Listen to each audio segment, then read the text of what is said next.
ibu-ibu semuanya di sini yang kita ciptakan bahana yang glowing siang-siang seperti ini. Meskipun hari ini tidak panas mendung, tapi hari ini ulun lihat dari muha-muha ibu-ibu di sini sepertinya ceria-ceria semua. Mana loh, mendung tak berarti hujan. Oh iya betul Ibu Ella, mendung tak berarti hujan kata Ibu Ella. Nah hari ini ulun di sini sebagai salah satu calon guru penggerak angkatan 10 Kabupaten Banjar ingin melaksanakan aksi nyata yaitu diseminasi budaya positif. Jadi nanti di sini ulun akan menyebarkan pemahaman tentang budaya positif yang sudah ulun dapatkan melalui pendidikan guru penggerak pada modul 1 kemarin.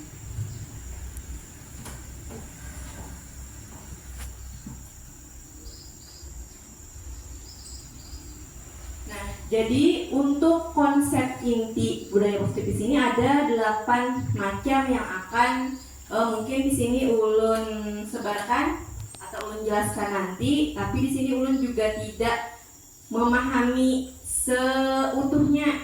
Ibaratnya kalau misalnya ada buhan pian dapat ilmu yang lebih bisa nanti diskusi atau sharing terbuka aja, karena mungkin ilmu ulun pun juga masih dangkal. Yang pertama untuk hari ini itu ada perubahan paradigma belajar. Jadi nanti dari belajar kita yang mungkin awalnya sebagai penghukum di kelas, nantinya bisa berubah menjadi seorang manajer. Yang kedua ini adalah penerapan nilai-nilai kebajikan. Jadi nanti di sini ada nilai-nilai kebaikan secara universal yang akan diterapkan di kelas, dan nantinya juga di akhir mungkin kita akan membuat sebuah keyakinan kelas. Yang ketiga kita juga akan belajar tentang motivasi perilaku manusia. Kira-kira apa dasarnya manusia ini bisa bertindak positif ataupun negatif. Dan yang keempat adalah keyakinan kelas. Kalau dulu kita mengenal peraturan, sekarang berganti menjadi keyakinan kelas. Dan yang kelima adalah disiplin positif. Jadi nanti dari tindakan-tindakan dari segala macam kesepakatan di keyakinan kelas nanti akan menjadi sebuah disiplin positif bagi murid-murid kita di kelas. Dan yang keenam ada kebutuhan dasar manusia. Kebutuhan dasar manusia ini adalah hal-hal yang mendorong manusia untuk bertindak. Jadi nanti ada beberapa macam kebutuhan dasar yang akan kita pelajari juga. Dan yang ketujuh ini mungkin jadi jiwanya, karena kita di sini semua adalah guru. Jadi sebenarnya menurut modul budaya positif ada 5 posisi kontrol guru, dari yang paling mungkin di bawah sampai yang paling di atas. Dan yang terakhir adalah segitiga restitusi. Jadi nanti di sini di akhir mungkin kita akan sama-sama belajar mempraktikkan bagaimana penerapan segitiga restitusi tersebut. Nah, baiklah kita langsung ke konsep inti yang pertama.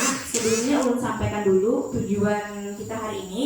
Tujuan kita hari ini mungkin bagi ulun pribadi untuk menyelesaikan tugas aksi nyata ulun pada modul 1.4 tentang budaya positif. Tapi tujuan secara umum melalui aksi nyata ini diharapkan kita bisa membuat sebuah transformasi pendidikan ke arah yang lebih positif di kelas, mungkin secara khusus dan secara umumnya nanti bisa diterapkan di sekolah. Untuk yang pertama itu pembelajaran dengan paradigma baru. Nah, mungkin sebelum-sebelumnya ketika kurikulum 2013 kita belum pernah mendengar yang namanya prinsip pembelajaran berdiferensiasi. Karena kita menganggap mungkin semua siswa sama, ibaratnya kemampuannya sama. Padahal kenyataannya setiap siswa itu punya keunikan yang beragam, punya karakter yang berbeda. Ada yang belajarnya mungkin dia lebih suka mendengar atau audio, ada yang mungkin lebih suka melihat, ada juga yang dua-duanya. Nah, di kurikulum Merdeka ini kita mengenal prinsip pembelajaran berdiferensiasi nanti yang akan kita rancang sesuai dengan kebutuhan dan tahap perkembangan dari siswa. Kemudian lagi pada kurikulum Merdeka kita juga mengenal tentang profil pelajar Pancasila yang mungkin selama setahun belakangan ini sudah mulai kita coba praktikkan di kelas pada kelas 1, 2, 4, dan 5. Nah, ini mungkin yang terjadi pada kenyataannya, miskonsepsi tentang teori kontrol. Bahwa di sini kita sebagai guru kita merasa kita bisa mengontrol sepenuhnya kelakuan murid.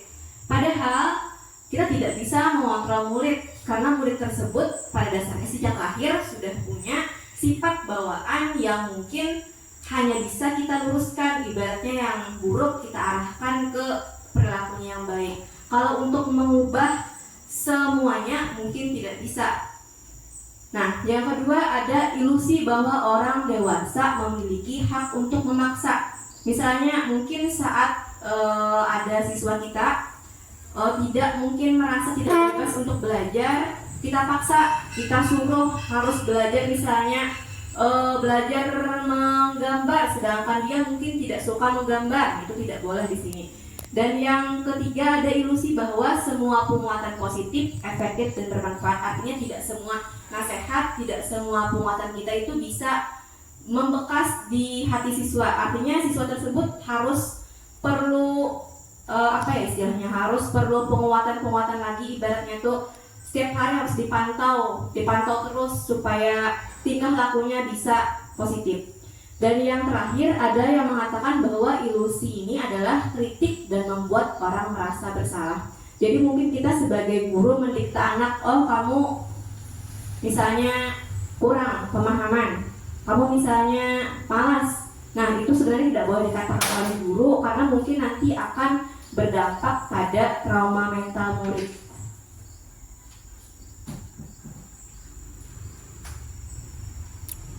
Sekarang lanjut ke disiplin positif. Nah, jadi disiplin positif ini itu mengacu pada kesadaran diri kita sendiri. Sadar diri kita di dalam diri kita sendiri, artinya bukan ada hukuman, bukan karena ada penghargaan kita tindak, tapi karena memang kita sadar bahwa kita punya tanggung jawab, itu yang disebut sebagai disiplin positif. Dan disiplin di sini itu mengacu pada nilai-nilai kebaikan, misalnya seperti keselamatan, kemudian keamanan. Istilahnya di sini kita bisa saling menghargai, baik menghargai sesama rekan guru maupun menghargai juga murid. Sebagai pendidik, tujuan kita di sini adalah menciptakan siswa yang punya disiplin diri sehingga mereka bisa berperilaku dengan mengacu pada nilai-nilai kebajikan. Artinya tanpa kita suruh, tanpa kita nasihati, siswa ini sadar betul bahwa apa yang dilakukan ini baik dan harus. Artinya kada perlu disuruh, sudah sadar sendiri dari awal, oh ini baik, ini tidak baik. Nah, ini adalah nilai-nilai kebajikan universal yang sudah disepakati bersama. Mungkin di sini yang dibahas hanya di bagian profil pelajar Pancasila. Nilai-nilai kebajikan di sini ada 6 nilai. Yang pertama adalah beriman dan bertakwa kepada Tuhan Yang Maha Esa. Ini sebenarnya adalah dimensi sendiri dari profil pelajar Pancasila. Yang kedua adalah mandiri. Yang ketiga bernalar kritis. Artinya siswa ini kalau di bagian 3 dia mampu menganalisis kasus atau masalah, atau dia mampu memecahkan masalahnya sendiri. Itu termasuk pada dimensi bernalar kritis. Dan yang keempat adalah berkebinekaan global. Artinya dia cinta terhadap budayanya, kita terhadap bangsanya juga. Dan juga mungkin menghargai para pahlawan, termasuk kepada dimensi berkebinekaan global. Dan yang kelima adalah bergotong royong. Siswa ini artinya mampu untuk terus melakukan kerjasama, baik ada pengawasan maupun tanpa pengawasan. Dan yang terakhir adalah nilai kreatif. Kreatif di sini artinya dia bisa munculkan ide-ide baru yang memang sesuai dengan dirinya. Bu izin, Ami. Boleh Bu, silakan Bu, izin Bu.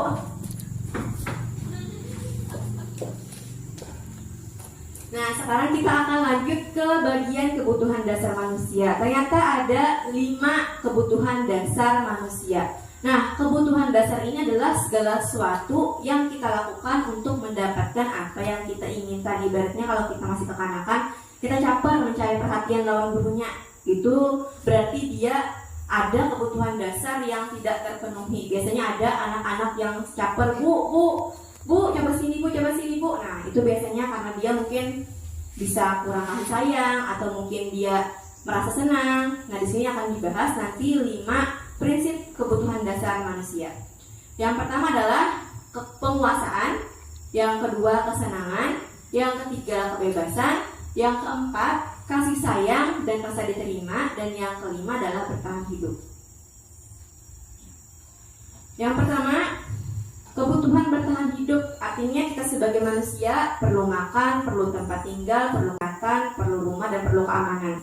di sebuah sekolah tentunya kita sebagai guru juga berusaha untuk menciptakan sebuah ekosistem pendidikan yang aman dan nyaman bagi murid kita. Nah, ketika mungkin si siswa ini merasa tidak aman, merasa dibully mungkin atau diajak oleh teman yang lain, maka otomatis dia satu mungkin bisa merasa dirinya tidak berharga. Kemudian yang kedua bisa mengadu ke gurunya kalau misalnya dia merasa memang tertekan dan berani berbicara dengan gurunya, atau mungkin malah dia diam, melamun dan tidak melakukan apa-apa. Itu termasuk pada kebutuhan bertahan hidup, tergantung pribadinya sendiri bagaimana menyelesaikannya.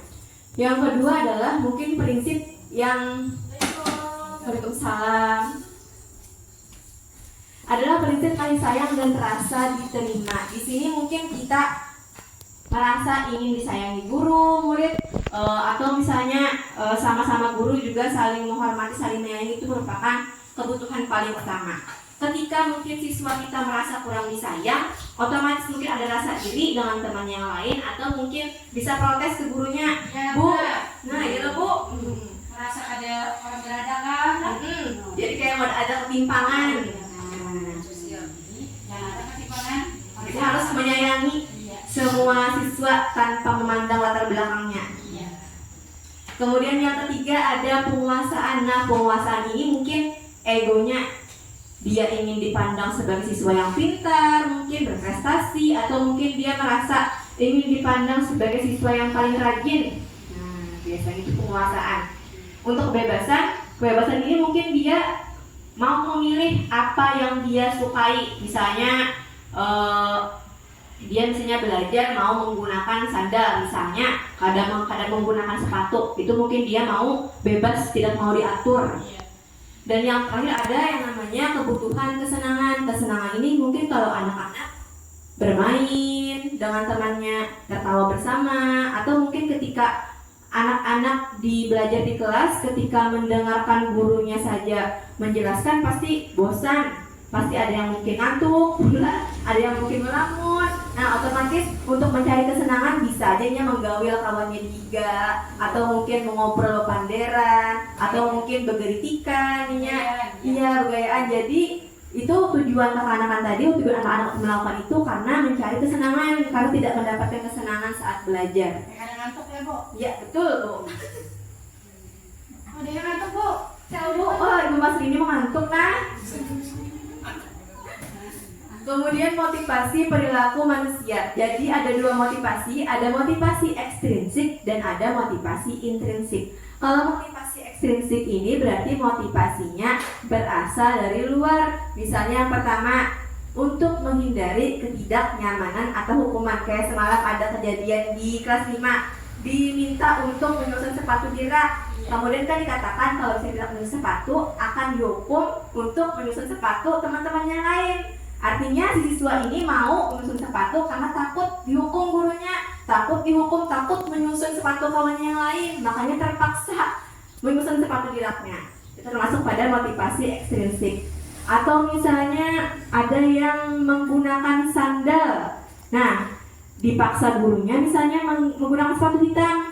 Bilanya tidak menggunakan sepatu hitam, sandalnya dimasukkan dalam plastik, terus disuruh misalnya orang tuanya mengambil ke sekolah. Itu juga termasuk motivasi ekstrinsik. Artinya dia berbuat, dia mau pakai sepatu hitam, dia mau menyusun sepatu karena menghindari hukuman, karena takut hukuman.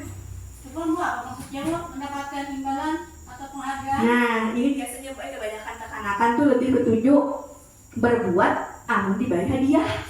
Dia ada kalau diiming-imingi macam-macam. Misalnya bila nilai IKAM hari ini 80, ibu beri permen. Iya. Atau ibu beri duit 5.000. Akhirnya ini mau bujur-bujur belajar, mau bujur-bujur dapat nilai bagus. Karena dapat tadi hadiah, karena dapat hadiah duit, dapat hadiah permen atau baju misalnya. Tetapi ketika gurunya tidak mengiming-imingi hadiah, otomatis kembali lagi ke posisi awalnya, mengerjakan tugas kehendakinya, dapat nilai berapapun terserahnya. Karena tadi kada diberi iming-iming hadiah sama sekali, kada diberi penghargaan. Nah, itu termasuk pada motivasi ekstrinsik. Kemudian yang kedua itu motivasi intrinsik. Nah ini yang ingin dibangun, yang ingin diwujudkan, motivasi yang benar-benar dalam dirinya sendiri. Artinya dia mau dapat nilai tinggi, dia mau berprestasi itu memang karena dia sadar, oh ini penting, aku perlu jadi orang yang berprestasi. Nah itu karena ini sadar sendiri, bukan karena dapat hukuman, bukan karena diberi hadiah. Itu yang intrinsik. Tapi sulit sepertinya Bu Ai membangun motivasi intrinsik ini karena mungkin sekarang banyak pengaruh-pengaruh dari luar juga, kayak HP apa segala kan itu pengaruh lawan anak-anak. Jadi ibaratnya kita sebagai guru nih berapa persen aja paling bisa membentuk karakternya, sisanya tuh orang tuanya di rumah. Kebanyakan di rumah. Tinggi ya Udah HP. kada apa ya ibaratnya itu kada diawasi Iya. secara penuh. Kurang awas.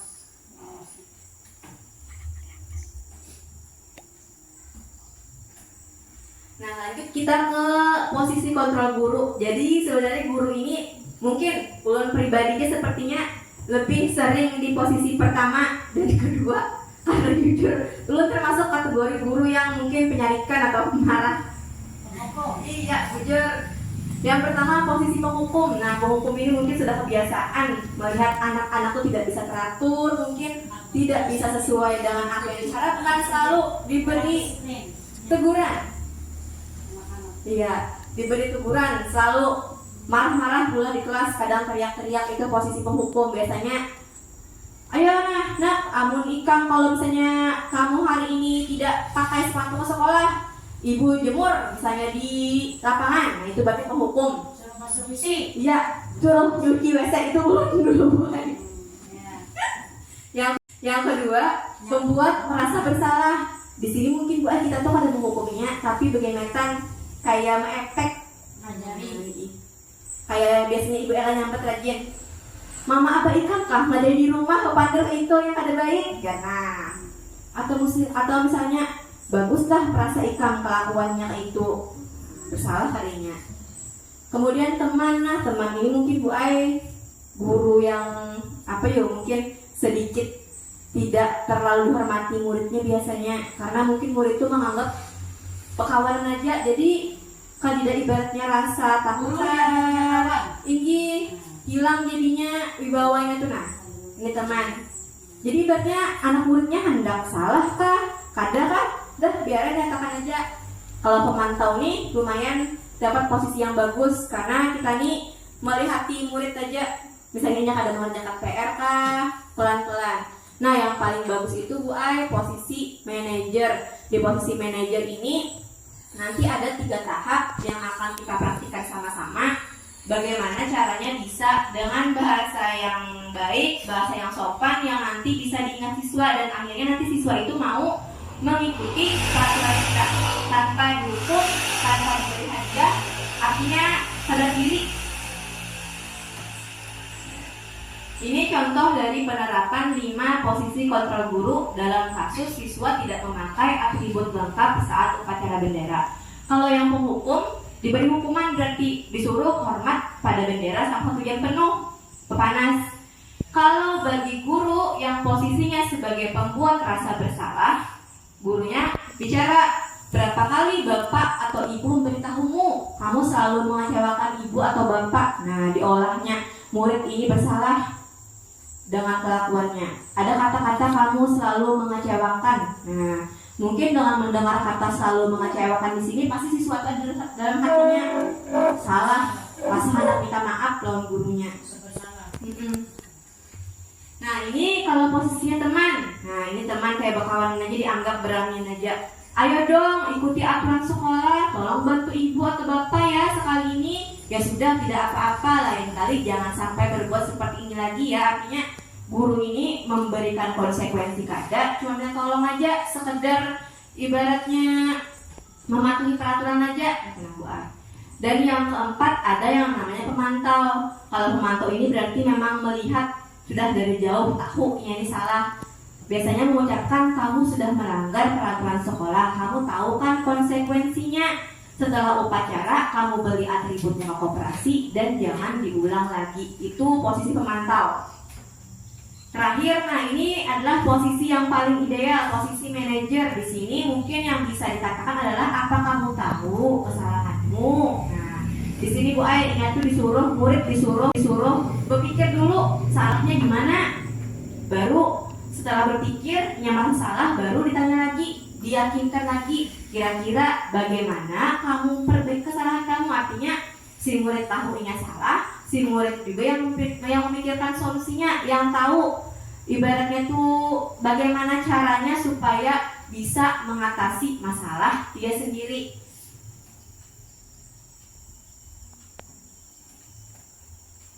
Nah, ini tebak-tebakan. Nah, tadi ada 5 posisi kontrol, Bu. Ada sebagai penghukum, ada membuat rasa bersalah, ada sebagai teman, ada sebagai pemantau, ada sebagai manajer. Di sini ada percakapan. Kira-kira ibu-ibu di sini yang sudah pada mengantuk, ulun suruh menebak dengan kalimat ini kira-kira masuk posisi kontrol yang mana? Apakah masuk di penghukum kah, pembuat merasa bersalah kah, teman kah, atau pemantau atau manajer? Saya kecewa sekali dengan kamu. Nah, apa tuh Bu? Kira-kira apa Ibu nanya? Membuat rasa bersalah. Nah, ya Ibu nanya membuat merasa bersalah, benar sekali. Saya kecewa, ada kata-kata kecewa. Tujuan mengucapkan kata kecewa ini adalah agar siswa merasa bahwa dia melakukan sebuah kesalahan. Ada lagi soal berikutnya. Harusnya berhadiah paling tadi itu Bu Ai, hadiah duit 60.000 mendapat. Yang biru-biru harus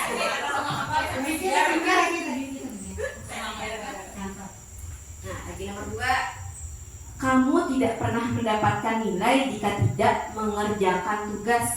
Kamu tidak pernah mendapatkan nilai jika tidak mengerjakan tugas. Kira-kira yang mana? Penghukumkah, pembuat merasa bersalahkah, temankah, pemantau, atau manajer?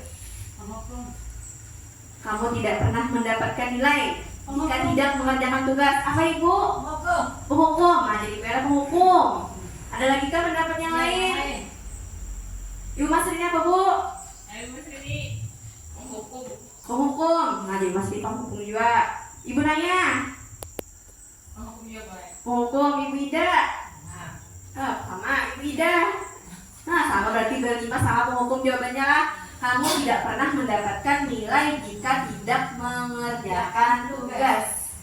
Kira-kira di sini ada hukuman yang disampaikan? Adalah bukan kelihatan hukumannya. Biar si kadang mengerjakan tugas disuruh ini, ya, misalnya adalah tidak. Kemudian ada kata-kata kecewa. Tidak. Kemudian di sini adalah konsekuensi bila tidak mengerjakan tugas. Nah, ya berarti masuk di mana? Temankah atau pemantau atau manajer? Kira-kira. Pemantau. Bu, teman. Nah, mereka betul teman. Bu Ai ternyata ini kamu tidak pernah mendapatkan nilai jika tidak mengerjakan tugas. Nah, cuma mengadahi ya jujur, menata raja, menyati kada. Terus nih keyakinan kelas. Nah, mudah-mudahan di tahun ajaran baru ini di tiap kelas nanti kita bisa memprint poster keyakinan kelas yang kita buat sama-sama. Nah, mengapa keyakinan kelas? Mengapa bukan peraturan kelas? Kalau mungkin peraturan biasanya identik dengan sesuatu yang ada hukuman atau konsekuensi atau sanksi apabila dilanggar. Tapi kalau keyakinan di sini artinya sesuatu yang memang dalam diri dia sendiri mau untuk meyakini hal tersebut. Artinya meyakini hal yang dilakukan ini adalah hal yang baik dan ya betul Bu Ella. Nah, bagaimana prinsip pembentukan keyakinan kelas? Yang pertama bersifat abstrak, artinya tiap anak itu punya pikiran masing-masing terhadap keyakinan kelas. Mungkin misalnya Ibu nanya sebagai murid misalnya tidak boleh mencoret-coret meja. Kemudian jadi Ibu Ida misalnya angkat tangan kalau mau memberi pendapat. Habis itu jadi Ibu Ella misalnya pulang minta izin dulu kepada guru sebelum keluar. Jadi Ibu Ida misalnya tidak boleh mencoret-coret meja atau bangku. Kemudian lagi jadi Ibu Mas Rini keyakinannya misalnya harus mendengarkan guru saat menjelaskan. Kan tiap anak itu mungkin pemikirannya beda-beda. Jadi itu namanya sifatnya abstrak. Artinya semua orang tidak sama. keyakinannya. Yang kedua, berupa pernyataan universal, artinya umum. Yang namanya keyakinan ini nilai-nilai kebaikannya umum, keselamatan, misalnya keamanan, nanti dijelaskan. Yang ketiga, dibuat dalam bentuk pernyataan positif, artinya nanti ketika merumuskan keyakinan kelas tidak boleh ada kata yang mengandung halangan atau kata negatif seperti tidak atau jangan, itu tidak diperbolehkan. Dan yang keempat, sedikit saja, tidak perlu panjang tapi mudah diingat.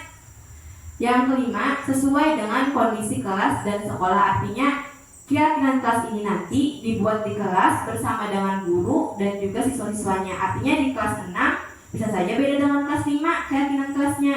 Begitu juga misalnya dengan kelas 4 bisa saja berbeda dengan kelas 3 karena tergantung isi murid dalamnya. Kemudian yang terakhir, semua siswa dilibatkan dalam membuat keyakinan kelasnya. Nanti semua siswa itu diminta untuk menyampaikan masing-masing pendapatnya, kira-kira keyakinan seperti apa yang dikehendakinya. Sebagai contoh, di samping ada tulisan keyakinan yang pertama, masuk ke kelas tepat waktu. Nah, ini tidak ada kata ingkar atau kata negatif. Berbeda misalnya kalau kita menulisnya dengan jangan terlambat ke sekolah, ada kata jangan. Itu berarti bukan termasuk pada keyakinan kelas karena tadi menyatakan pernyataan negatif. Kemudian yang kedua, saling menghormati antar teman. Ini sifatnya umum. Saling menghormati. Artinya dalam saling menghormati ini tidak boleh mengejek, tidak boleh membuli, tidak boleh berkelahi. Artinya umum. Kalau dijabarkan banyak sekali hal-hal yang termasuk pada kegiatan saling menghormati. Termasuk misalnya juga saat berdiskusi atau kelompok, tidak boleh ada yang berbicara saat teman yang lain berpendapat. Itu termasuk pada saling menghormati. Dan yang ketiga, selalu jaga kebersihan ruangan. Nah, di sini menggunakan kata selalu jaga kebersihan ruangan, bukan menggunakan kata jangan membuang sampah sembarangan. Artinya umum. Menjaga kebersihan ini bisa dengan membuang sampah pada tempatnya, melaksanakan piket di kelas, kemudian juga dengan menjaga tidak mencoret-coret meja, bangku, atau dinding. Itu termasuk pada selalu jaga kebersihan ruangan, lebih umum. Yang keempat, mendengarkan guru dengan seksama. Artinya misalnya ini kalau dibuat pernyataan yang negatif kan tidak boleh berbicara saat guru menjelaskan. Itu berarti bukan termasuk keyakinan kelas karena memuat pernyataan negatif. Dan yang kelima, berdoa sebelum dan sesudah selesai pembelajaran. Artinya ini adalah sebuah keyakinan yang harus dilakukan sebelum dan sesudah pembelajaran selesai. Berarti kata jangan dihilangkan. Ya, betul Bu. Kata jangan, kata tidak itu dihilangkan. Dan tidak. Betul Bu. Ini Harus yang umum-umum. Nah, ini mungkin nanti yang paling seru karena nanti kita akan mengajak ibu-ibu di sini berpasangan dengan temannya untuk mempraktikkan segitiga restitusi. Nanti ada yang praktik sebagai guru manajer. Nah, apa itu? apa itu? Ternyata segitiga restitusi ini adalah tahapan yang dilakukan guru dalam menstabilkan atau membuat identitas sukses bagi murid. Ketika murid melakukan kesalahan, berarti apa? Berarti dia gagal. Nah, kita berusaha mengubah siswa yang merasa bersalah tersebut bahwa dia ini juga bisa mengikuti sepenuhnya keyakinan kelasnya. Ini Bu Ai, kata-kata baru yang didapatkan. Ulun aja asing mendengar pertama nih. Apa aja ulun artinya?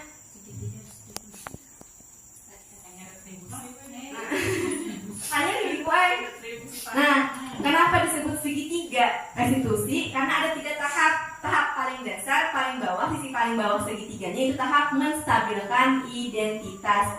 Nah, di sini mungkin siswa tadi yang takutan, hendak menangis, kita ini berusaha menggali, berusaha menenangkan inya, berusaha menyadarkan inya bahwa tindakan inya salah. Ibaratnya di sini gurunya pintar-pintar berpandar supaya inya mau mengaku kesalahannya seorang. Contoh kata-kata yang biasanya dikatakan pada tahap menstabilkan identitas adalah yang pertama, berbuat salah itu tidak apa-apa. Tidak ada manusia yang sempurna. Kemudian saya juga pernah melakukan kesalahan seperti itu. Kita bisa menyelesaikan ini. Kemudian bapak atau ibu tidak tertarik mencari siapa yang salah, tapi bapak atau ibu ingin mencari solusi dari permasalahan ini. Yang keenam, kamu berhak merasa begitu. Yang ketujuh, apakah kamu sedang menjadi teman yang baik buat dirimu sendiri? Artinya di sini kita berusaha membuat si anak ini kesalahan yang diperbuat tanpa harus menjudge atau menjatuhkan si anak dengan kata-kata mungkin yang lebih kasar. Nah, di tahap kedua, ini tahap validasi tindakan yang salah. Di sini menunjukkan bahwa kita sebagai guru itu memahami bahwa si murid ini punya alasan kenapa ibaratnya melanggar sebuah keyakinan atau peraturan di kelas. Tadi kan ada kebutuhan dasar. Nah, biasanya alasan ini selalu berkaitan dengan kebutuhan dasar manusia tadi. Contohnya, yang pertama, padahal kamu bisa melakukan yang lebih buruk dari ini ya. Kemudian kamu pasti punya alasan mengapa melakukan hal itu. Yang ketiga, kamu patut bangga pada dirimu sendiri karena kamu telah melindungi sesuatu yang penting buatmu. Yang keempat, kamu boleh mempertahankan sikap itu, tapi kamu harus menambahkan sikap yang baru. Artinya di validasi tindakan yang salah ini, kita berusaha menggali si murid alasannya kenapa melakukan perbuatan yang melanggar peraturan di sekolah. Misalnya, Ibu Mas ini jadi murid tertidur di kelas saat jam pelajaran Ibu Naya. Nah, Ibu Naya ini bertanya kepada Ibu Mas ini, kira-kira alasan Ibu Mas ini tertidur itu kenapa? Entah karena Ibu Mas ini ingin bebas kah? Berarti kan ada kebutuhan kebebasan loh yang ingin dipenuhi Bu Mas Rini. Kenapa Sidin tertidur saat belajar? Atau misalnya begadang kah biasanya karena kesenangan main game di rumah, akhirnya terbawa ke sekolahan. Itu berarti ada hubungan alasan kenapa seseorang berbuat salah dengan kebutuhan dasar yang ingin dipenuhinya.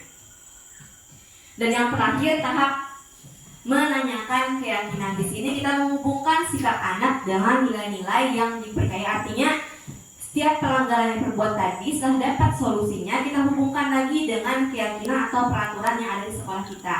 Biasanya di sini diulangi lagi apa yang kita percaya sebagai kelas atau keluarga. Kira-kira anak ini ingat kada apa yang jadi keyakinannya, ingat kada peraturannya kayak apa. Jadi di sini pada tahap menanyakan keyakinan. Yang kedua, apa nilai-nilai umum yang telah kita sepakati. Yang ketiga, apa bayangan kita tentang kelas yang ideal. Dan yang keempat, kamu mau jadi orang yang seperti apa. Ini pada tahap menanyakan keyakinan. Ini adalah penerapan segitiga restitusi yang sudah saya lakukan bersama dengan murid saya di kelas. Semalam pernah bulan syuting, Ibu Ella dan Ibu Ella tahu bulan gue syuting di dalam kantor tawa lawan Jarko. Ini syuting penerapan segitiga restitusi.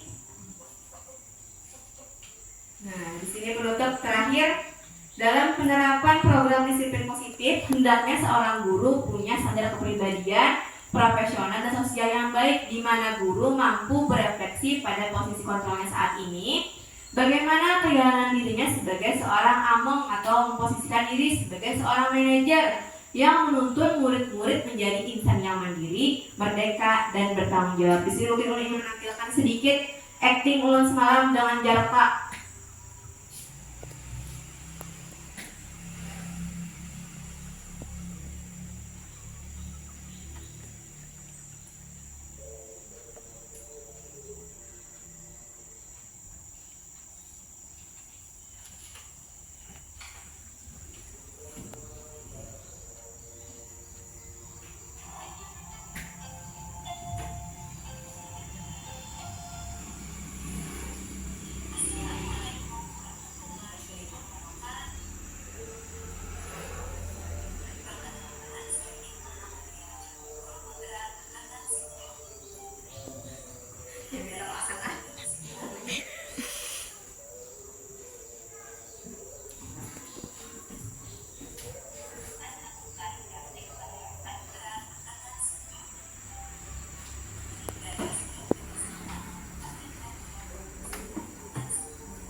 Mohon maaf Bula, ini aktingnya masih perlu belajar lagi nih.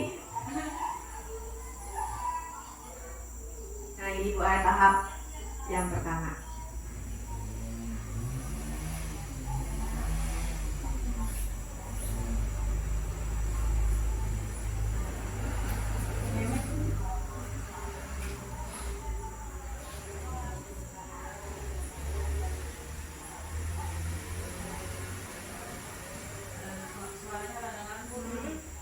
Anak mikrofonnya itu.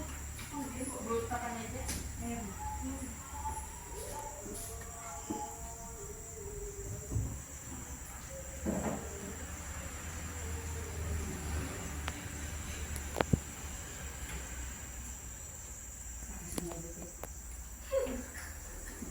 Bu Ella tuh harus dikenal. Hari gue emang anak jenis-jenisnya. Bagi banu, baju, banyak banget.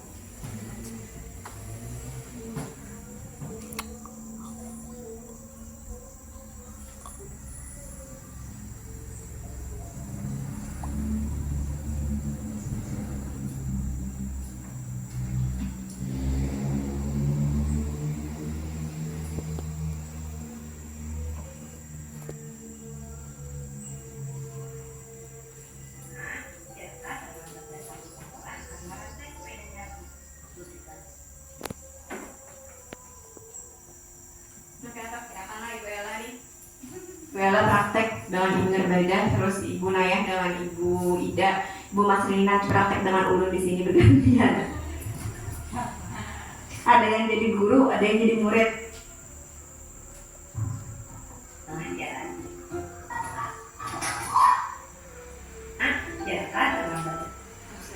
Tiga diskusi yang sudah saya lakukan bersama murid saya di sekolah. Pada kasus pertama, Jaka terlambat datang di sekolah karena rantai sepedanya putus di tengah jalan.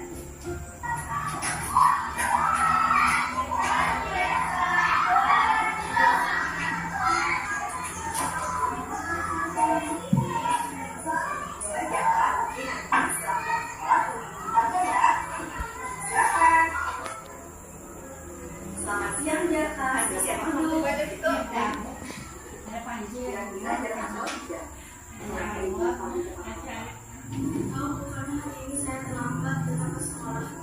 Kalau boleh Ibu tahu, apa alasan Jaka terlambat datang ke sekolah? Karena hari-hari biasanya Jaka selalu tepat waktu ke sekolah. Tadi pagi rantai sepeda saya putus di tengah jalan, Bu. Jadi saya harus mendorong sepeda saya ke sekolah sehingga saya terlambat. Baik, tidak apa-apa Jaka, Ibu sangat memahaminya. Dulu waktu Ibu seumuran Jaka pun, Ibu juga pernah mengalami hal yang sama. Nah, sekarang kira-kira apa yang harus Jaka lakukan supaya besok Jaka tidak terlambat lagi datang ke sekolah? Memperbaiki sepeda saya. Baiklah, nanti setelah selesai pulang sekolah, Jaka perbaiki dulu ya sepedanya.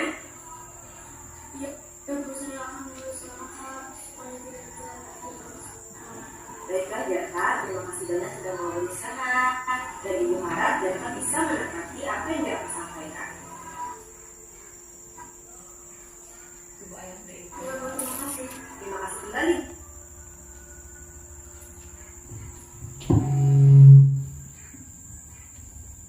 Nah, terakhir kita coba praktik dulu. Siapa dulu nih? Ibu Ella. Tunggu Ella. Tunggu Bu Ella Tina. Gimana ya Bu? Ini apa? Ibu ijazah kan? Yang jadi Ayo, ini kasih jadi jarak pos ikung ay, jadi munsikung ah. Sabu ide sampai ya. Kayak sahur namanya kalau sepatu.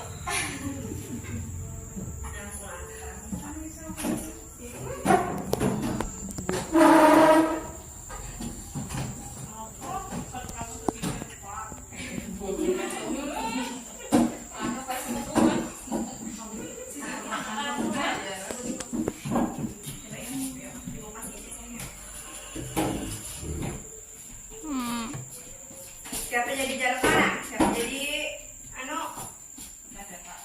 Kamu kasih nih zoom sedikit kenapa? Boleh kali? Kamu bagi. Siapa? Kita duduk berdua. Yang mana kan siapa? Yang mau. Bella, Bella mana ya?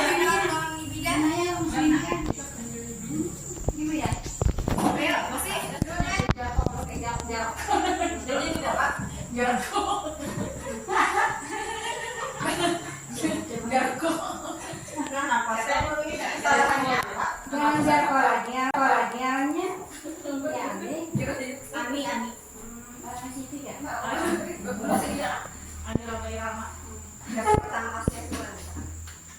Baiklah, sekarang kita lihat penampilan dari Ibu Masri dan Ibu Inaya. Kasusnya adalah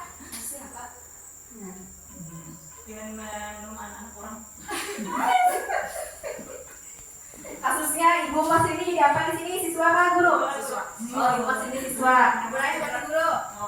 Kasusnya berarti Ibu Masri ini menampar kawannya di kelas. Ya, menapak temannya di kelas. Karena kita ini masih di kelas 1 yang masuk sekolah, jebak lagi. Kelas. Ya, Ibu Masri ini penjaganya. Jadi bagaimana kira-kira Ibu Masri dan Ibu Naya mempraktikannya? Langsung, action lah. 1, 2, 3.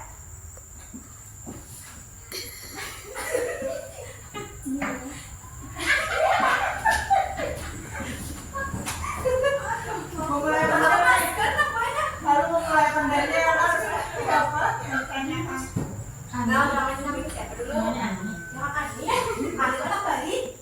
Siti. Apa ya? Juleha. Juleha berat. Salah. Dari bukan aku. Juleha. Ya saja. Kamu semalam ini menapa si Baina? Gembur. Gimana Baina? Kawannya dia, Bu. Jujur, boleh. Kenapa alasannya itu kan? Pasti ada alasannya. Kalau kenapa jadi kamu menapak Baina? Ini nyambat di mama dulu.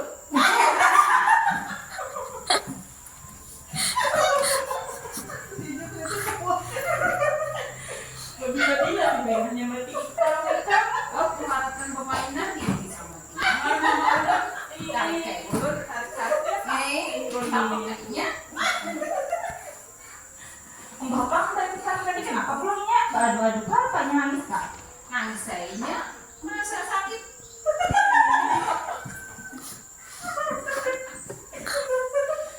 Nah, Baina, kita tuh Baina.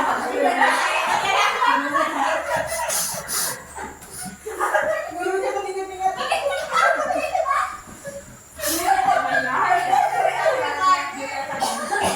Juleha, Ibu Madahila. Jadi si Bayan itu kan kalau ikam juala, kita semua bakalan nengkelah di sini. Nah, jadi kada bully lah. Ya apa? Jadi kada bully kita ini menapak kawan ya lah. Ikam adu akan aja lawan ibu. Jadi karena biar ibu yang memadahi si Bainah nih. Apa gue ini sering benar mana? Kita mau tarik. Ya kamu harus tarik karena meninggal karena ikam. Di dada tuh kan modal sama golok tuh jangan bisa pakai kawan. Ada bully ya lo. Ya.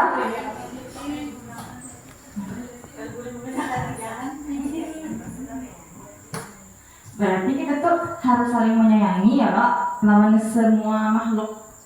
Siapa aja Bainah kah? Siapa Udin? Anang, siapa harus kita sayangi ya lo, karena sebagai makhluk Allah Subhanahu Wa Taala ini harus saling menyayangi. Setuju pada Bainah? Solusinya kayak apa, Bu? Supaya nyaman. Nah, nyaman jadi itu kena ibu pada si Bainahnya ibu kia kakena Bainahnya ke kelas 2 supaya jangan lagi mah nyambati sama ikan. Apa banyak benar aku ya sudah nyambat ini rusak kan? Ibu kan gitu sarik dopang. Tapi kada boleh kita menapak-napak tuh ya musuhnya bertapak di muntung. Itu bawa benda lagi nih. Trauma. Ada apa lagi? Kan sekolah kan si Baina. Ini kan ibu mana yang gunung jalan situ. Ada punya sekolah ya. Setuju Jawa kan? Iya, kita saling apa tadi jadi ibu? Iya, saling sayang menyayangi. Gitu aja ya, Wak. Bagus banget. Ya udah, boleh kan?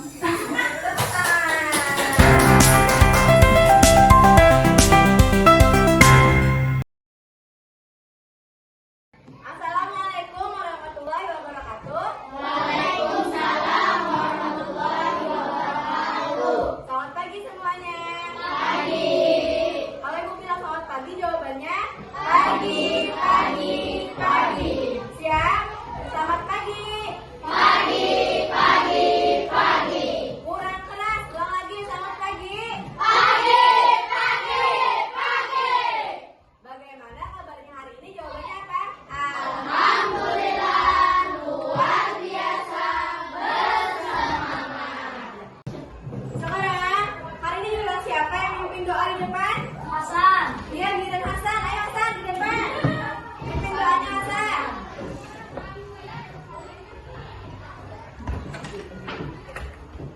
Silakan Hasan.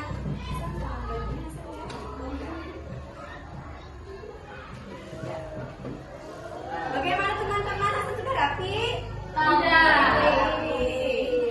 Siap Hasan?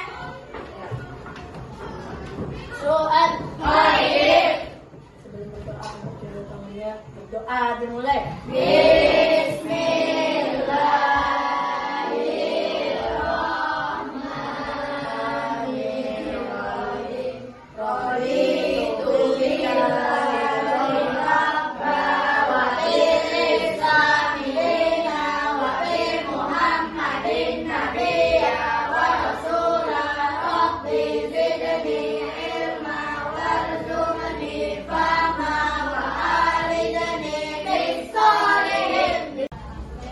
Tadi sebelum ke sekolah sudah sarapan belum? Sudah. Yang sudah sarapan angkat tangan. Asad belum sarapan? Jasim? Kenapa belum sarapan Asad, Jasim dan Ari? Tidak terbiasa makan pagi. Jadi nanti makannya pas siang. Ini ya, tolong ya, kita budayakan untuk sarapan dulu sebelum masuk ke kelas. Sebelum ke sekolah biasanya makan dulu di rumah. Mau makan nasi atau makan bubur terserah, tapi usahakan sarapan dulu supaya apa? Supaya energinya kuat. Jadi belajar pun juga fokus, tidak melamun, tidak memikirkan hal-hal yang tidak penting di luar kegiatan belajar. Kira-kira nih, ada yang tahu hari ini kita akan belajar apa? Ya, betul. Karena pelajarannya sudah habis. Bukan sudah tamat, tapi pelajarannya sudah habis karena sudah di akhir kelas 6. Sebentar lagi kita akan melaksanakan perpisahan dan juga membagikan surat kelulusan. Kira-kira ada yang takut, ada yang gugup tidak lulus? Ada? Siapa yang takut tidak lulus? Angkat tangannya boleh? Berarti yang tidak angkat tangan ini yakin lulus ya? Yang tidak angkat tangan yakin lulus? Berarti? Oke. Berarti kita harus apa nih? Berikan tepuk tangan untuk kepercayaan dirinya bagi yang tidak angkat tangan. Kenapa? Karena sudah yakin sekali lulus.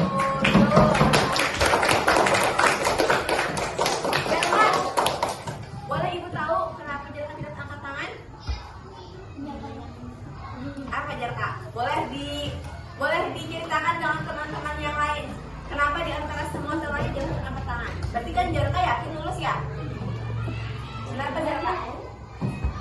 Karena apa? Jangan malu-malu. Karena apa Jarka? Apa? Ayo Jarka. Karena apa Jarka? Karena merasa nilainya sudah cukup baik dan memuaskan. Seperti itu? Apa? Atau mungkin karena merasa di setiap kegiatan belajar di kelas tidak pernah sama sekali melakukan kesalahan. Bukan. Terus apa? Jadi yakin lulus? Ya? Apa alasannya? Berbicara tentang keyakinan, di sini sudah ada yang yakin, berarti yakin lulus. Nah, Jarka yakin lulus berarti ada sesuatu yang mendasari kenapa Jarka yakin.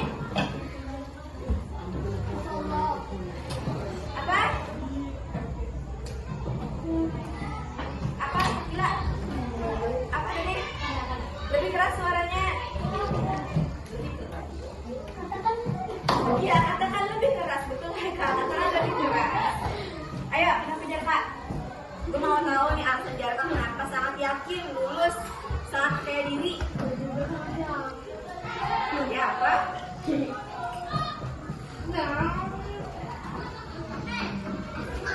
Ibu tahu sepertinya alasan Jarka kenapa yakin sangat lulus, kenapa? Karena semua nilai yang didapatkan Jarka selama ujian di sekolah itu di atas rata-rata. Nah, itu yang membuat Jarka yakin loh. Ini tanya, kalau anak-anak tadi tidak angkat tangan, kenapa kira-kira? Berarti kurang yakin kan lulus? Apa alasannya? Boleh ibu tahu? Nilainya seperti itu. Oh, nilainya kadang naik, kadang sedang, kadang turun. Nilainya beda-beda berarti. Berbicara tentang yakin, Jarka sudah punya sebuah keyakinan ya. Nah, pada hari ini akan ada sedikit sesuatu yang berbeda, sesuatu yang tidak sama dengan kegiatan-kegiatan sebelumnya. Yang pertama, anak-anak ibu kelas 6 sudah mau lulus, ya benar sekali. Tetapi di sini ibu mendapatkan ilmu baru dari kegiatan ibu selama belajar lagi setelah pulang sekolah. Jadi ketika anak-anak ibu di kelas belajar di sekolah, ibu sehabis pulang mengajar juga belajar lagi di rumah. Belajar dengan teman-teman ibu, bapak ibu guru yang ada di Banjar. Di sana ibu mendapatkan ilmu baru. Ternyata dalam sebuah kelas sebelum dimulai pelajaran harus ada satu keyakinan. Ada hal yang harus diyakini yang bisa ditaati dan dipatuhi oleh semua warga di kelas. Siapa warga di kelas? Iya nih, ada si Hasib, As'ad, Kanza, Nisrin, Aminah. Pokoknya semua di kelas ini bisa meyakini dan mengikuti semua keyakinan kelas. Sebelumnya pasti anak-anak ibu di sini belum pernah mendengar apa itu keyakinan kelas. Sudah pernah? Belum. Sebelum ini kita hanya pernah mendengar istilah peraturan. Ya? Benar, peraturan? Nah, kalau peraturan biasanya kita takut kalau melanggar bisa dihukum. Atau misalnya kalau melanggar dapat sanksi, dapat konsekuensi. Misalnya seperti hari Senin, ada yang tidak menggunakan topi, ada yang tidak menggunakan dasi, ada yang tidak pakai kaos kaki, ada yang tidak pakai sepatu hitam. Biasanya apa? Disuruh baris di barisan yang lain. Yang ada kali hukuman bagi siswa yang melanggar peraturan di sekolah. Nah, itu tanya dulu nih. Kira-kira apa yang boleh dan tidak boleh kita lakukan selama di kelas? Kira-kira ada yang mau pendapat, angkat tangan? Ayo, siapa yang berani? Kira-kira apa yang boleh? Kira-kira kalau makan di kelas boleh? Tidak.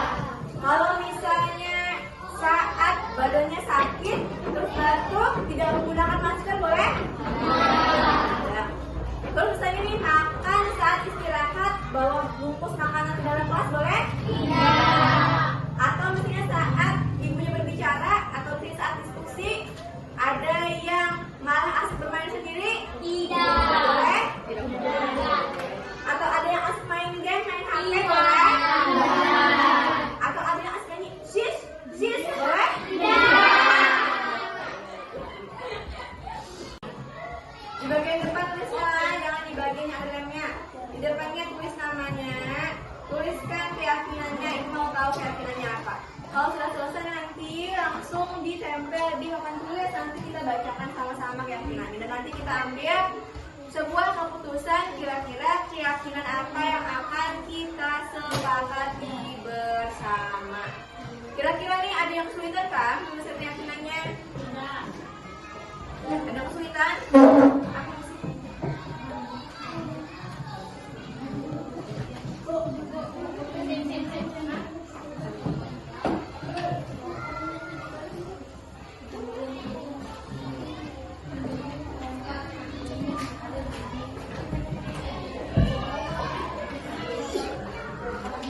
Ya, boleh diberi nomor sih 1. Berdoa sebelum dan sudah belajar.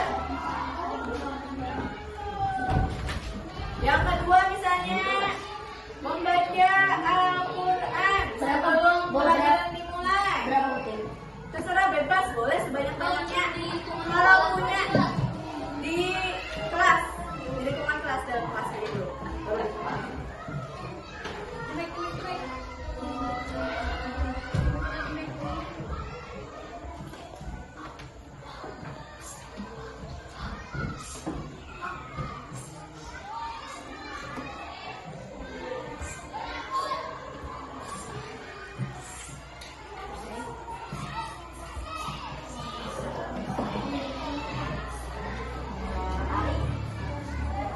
Wih, Ari, sudah dapat 1 Ari. Ayo, siapa lagi tulis?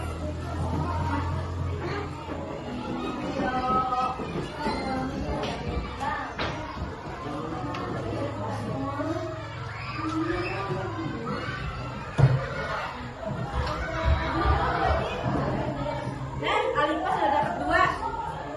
Alifa sudah 2 nuliskan. Ayo. Ada yang kesulitan kan yang nuliskan nih?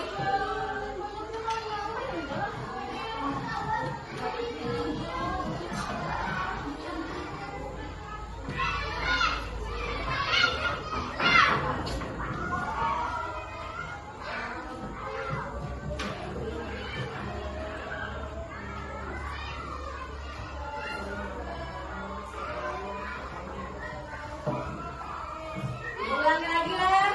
Keyakinan itu misalnya nih mengangkat tangan sebelum bertanya, atau misalnya meminta izin kepada guru kalau mau keluar kelas, baik BAK maupun BAB. Ya, itu keyakinan namanya. Itu lagi melaksanakan piket kebersihan kelas sesuai dengan jadwalnya. Lagi kira-kira banyak sekali keyakinan tuh. Tinggal kita ambil yang sama, nanti kita rumuskan sama-sama.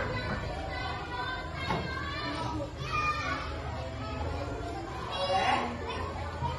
Itu aman? Itu aman? Oh, aman.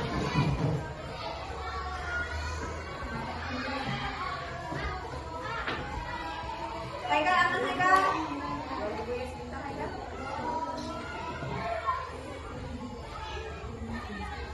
Boleh lagi kalau misalnya Haikal punya ide, boleh tambah lagi. Oh, ada 3 tuh Haikal. Tambah lagi ya, jadi 2, jadi 5. Apa? Nggak tahu Pak.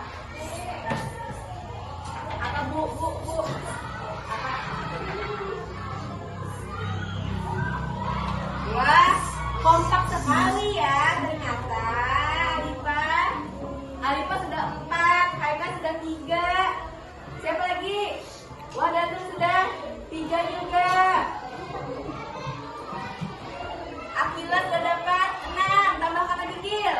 Nah, banyak sekali rupanya nih. Baiklah, sekarang semua anak-anak ibu di kelas sudah menuliskan keyakinannya dan menempelkannya di papan tulis. Sekarang ibu akan bacakan dulu keyakinan pertama.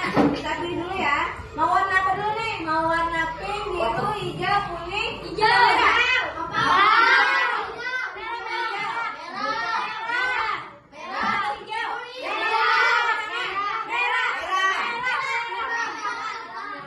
Yang merah, milih merah. 1, 2, 3, 4, 5, 6, 7, 8, 9, 10, 11, 12, 13, 14, 15, 16.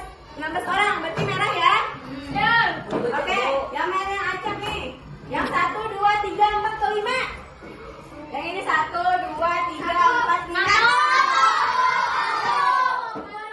Sekarang kita pilih yang kartunya warna merah nomor 1. Kita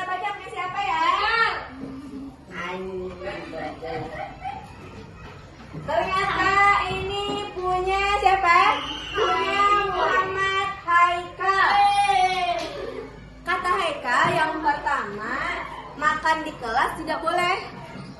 Benar? Sepakat?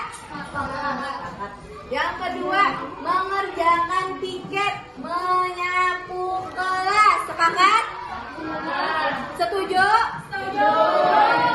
Yang ketiga, berdoa sebelum dan sesudah belajar. Benar?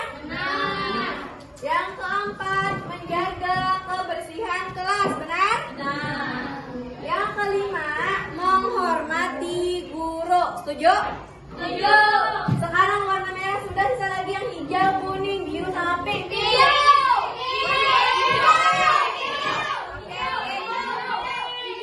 mau hijau ke tangan. Kuning, hijau ke tangan. 1, 2, 3. Oh, hijau 5 orang. Yang pink. Pink, siapa aja pink? Oh, yang pink 11 orang, berarti pink lah. Pink, mau yang 1, 2, atau 3?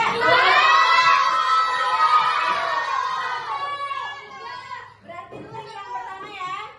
Pink yang pertama punya Akila Mazaya Lukian. Keyakinan yang pertama, 1, tidak memakai sendal. Setuju? Yang kedua, baca doa setiap mau belajar. Sama kayak Haikal. Setuju? Yang ketiga, mendengarkan penjelasan guru. Setuju? Yang keempat, tidak ribut di kelas, tidak membuat gaduh. Setuju? Sepakat? Sepakat. Yang kelima, tidak mengejek guru. Benar? Yang keenam, berpakaian rapi. Bagaimana? Setuju? Yang terakhir, menghormati guru. Nah, sekarang lagi warna biru. Apa lagi? Hijau dan kuning. 1, 2, 3, 4, atau 5?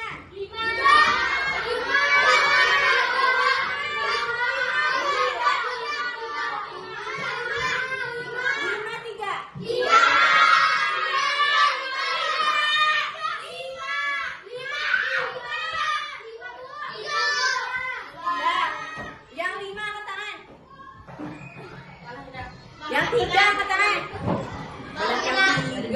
Berarti yang 5 nih. Yang warna biru nomor 5 punya siapa? Punya Wahdatun Nusra. Baiklah, kita sudah membacakan seluruh keyakinan kelas yang dituliskan di kertas origami. Sekarang kita akan menyepakati sebuah keyakinan kelas yang harus dipenuhi oleh semua warga di kelas. Yang pertama tadi ada yang mengatakan bahwa harus mengerjakan piket, kemudian membuang sampah pada tempatnya. Berarti apa? Kita harus menjaga kebersihan bersama di kelas. Berarti keyakinan yang pertama apa? Menjaga kebersihan bersama.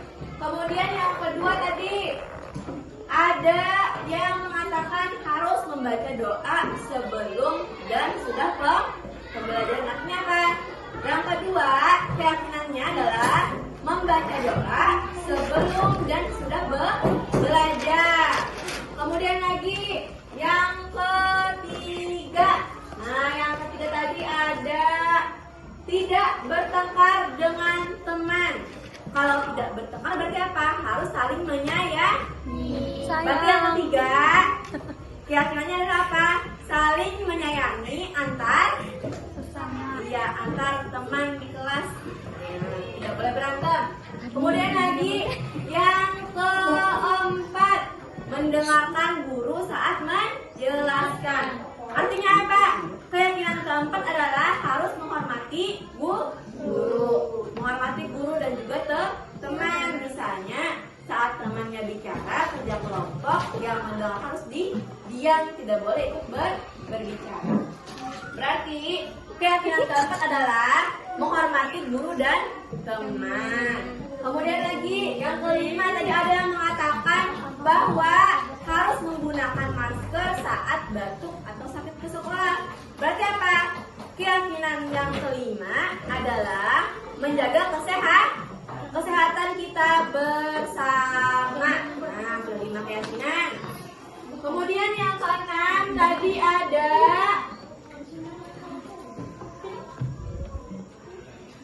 kata si Rifki tidak boleh harus menggunakan sepatu dan meletakkannya di rak sepatu. Berarti apa? Harus ya betul kata As'ad, harus menjaga kerapian dan betul. Berarti yang keenam apa? Menjaga kerapian di kelas. Terus lagi yang terakhir, yang ketujuh, yang paling penting apa kira-kira? Tadi kata Kaniza Akila kan tidak boleh membuli. Kalau tidak boleh membuli berarti apa? Berarti harus menyanyi kan? Sudah ada. Tadi kata si As'ad ada kata ajaib. Apa tadi kata ajaib? Yang pertama? Tolong, terima kasih. Berarti apa? Yang terakhir terima kasihnya apa?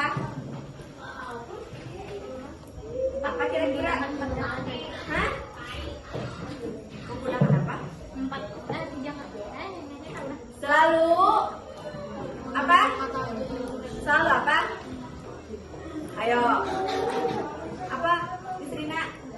Saya lihat tadi di sini.